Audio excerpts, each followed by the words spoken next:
I have absolutely no words for what I just watched.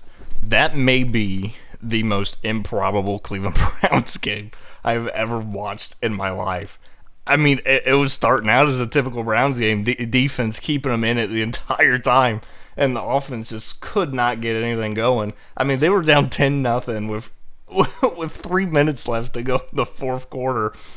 And then Grant Delpit got the pick, and then I still wasn't sure the Browns would even score because the previous drive before we couldn't punch it in. And then, typical Browns fashion, right? You get all the momentum, you tie the game, and then Green Bay returns the kickoff all the way to the 40-yard line. And it looks like they got a chip shot field goal just to easily win this game. And no, Denzel Ward, which we've seen him block field goals in the past. Actually, the first Browns game I ever went to in 2018, Denzel Ward blocked a field goal, which kept him in it. He blocks it, and I about passed out. I didn't even see the return.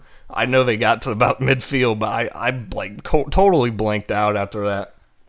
And then shout out Andre Schmidt, bro. You are forgiven for that Bengals game. You went up there, you locked in, and you knocked down a 55-yard field goal to cap off one of the greatest Browns ones I've ever seen in my life.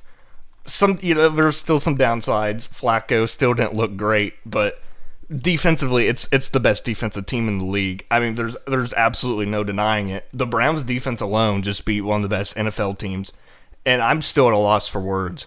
I want to apologize to my buddy who's a big Green Bay Packers fan. I'm sorry that it ended like that. Normally, this is how the Cleveland Browns find ways to lose games, but Green Bay will be fine.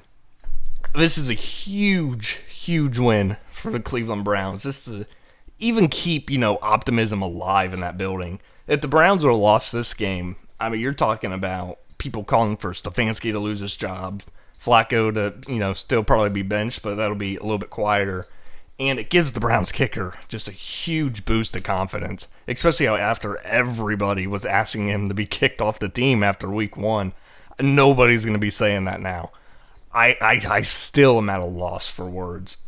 Probably one of the more improbable wins I've ever seen in my life. Carson Schlesinger had some amazing plays, too. I just give props all around. Quinshon Judkins, too. He was a huge spark on that drive, and the Browns finally got on the board with that field goal. He had, I think, a 12-yard run, and then he busted one open for 38.